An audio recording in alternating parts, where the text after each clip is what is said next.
Laïka. J'espère que vous allez bien. En tout cas, aussi bien que ces personnes qui sont sur l'intro. Parce que si c'est ça l'Occident, je pense que finalement, peut-être les Africains n'ont pas tant de retard que ça. Enfin, c'est ce que j'ai envie de croire, mais bon. Je sais que ce n'est qu'un paramètre de l'Occident, mais qui semble petit à petit gagner du terrain.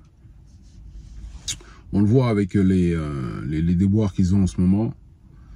Mais là où je veux en venir, c'est surtout de la dépravation qui est exponentielle depuis ces dernières années.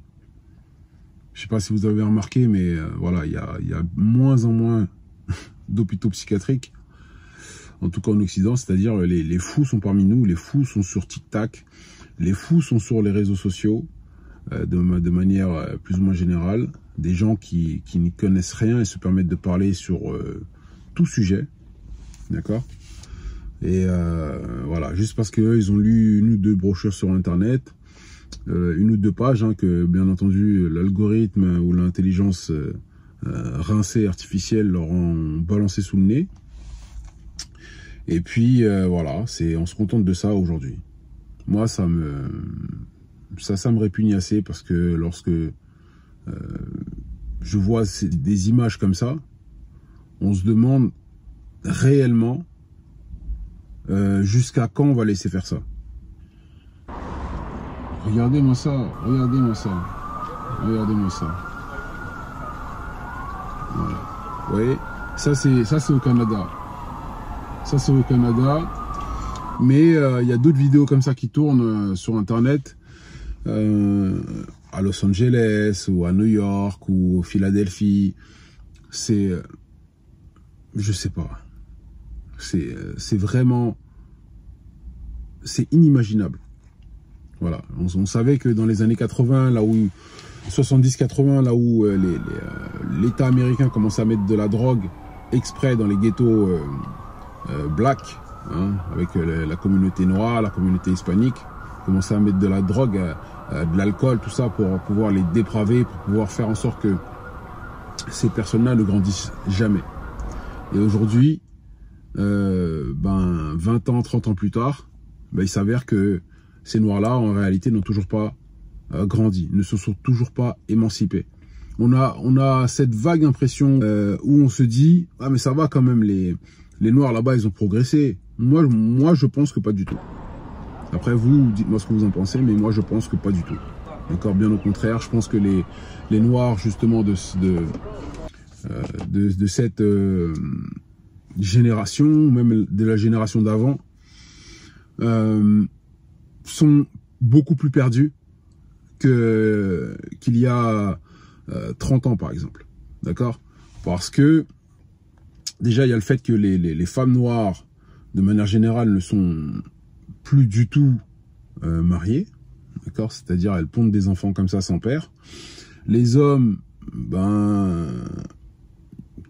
se retrouvent souvent, en tout cas, trop à mon goût, sous des délits, ou surtout sous le joug de la justice. Ce qui fait que, forcément, lorsque tu n'as pas de père pour élever un enfant avec une mère, ou plusieurs mères, peu importe, ça fait que votre enfant a beaucoup plus de chances d'être perdu. C'est-à-dire que, c'est-à-dire que les enfants qui sont en train de naître, ou même ceux d'avant, étaient déjà perdus. Tout ça pourquoi? Parce que, bien entendu, il y a de notre faute aussi, hein, d'accord? Lorsqu'on voit des drogués comme ça, voilà, on constate qu'il n'y a pas que des noirs, hein, il y a aussi des blancs, hein. Il y a aussi des blancs, mais moi, ce qui m'attriste, c'est surtout, c'est le fait justement qu'on nous fasse croire que tout est normal, qu'on nous fasse croire que c'est pas grave si voilà, si de toute façon on finit drogué. Moi, ce qui me trouble, c'est que ces noirs-là n'ont toujours pas compris la raison pour laquelle ils étaient en vie, en fait, en vérité. Parce qu'on n'a pas de but. on n'a pas de but ni de vraie place. Ça me rappelle un film que je n'ai pas regardé. Mais voilà, on n'a pas de but. Si on n'a pas de but, excusez-moi, mais où est-ce que vous voulez aller? À part vous droguer, à part tuer votre temps à faire n'importe quoi. Il n'y a pas de projet civilisationnel, il n'y a pas de projet à moyen ou long terme chez nous. Vous voyez? Et ça, on le retrouve, comme je vous l'ai dit, c'est partout dans le monde.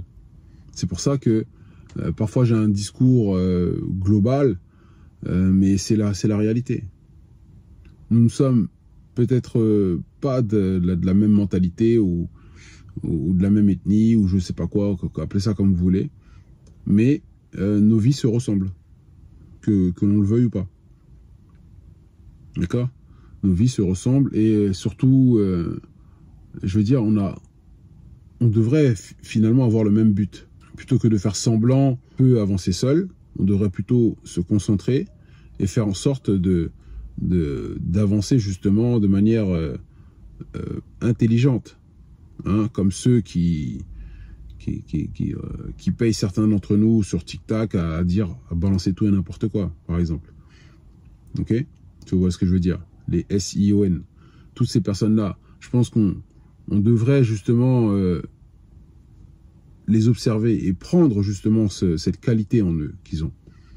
Mais au lieu de ça, je sais pas, on divague, on fait n'importe quoi, et puis finalement, après on va accuser un tel ou un tel d'être méchant avec nous, de nous dénigrer, d'être raciste envers nous, et j'en passe. Alors que nous devrions justement apprendre à observer les autres, voir ce qui fonctionne chez eux, et ensuite faire la même chez nous. Mais vraisemblablement ce n'est pas le cas. En tout cas, je vous laisse sur cette courte vidéo. Il y en aura d'autres, hein, parce que voilà, il y a tout l'effet du fentanyl auquel on va devoir justement en parler. Et voilà, pour moi, ça fait partie d'une des choses pour lesquelles on ne devrait pas s'approcher de ces pays-là d'Amérique du Nord. Que la paix vous embrasse, c'était Jalik pour l'Antidoctrine.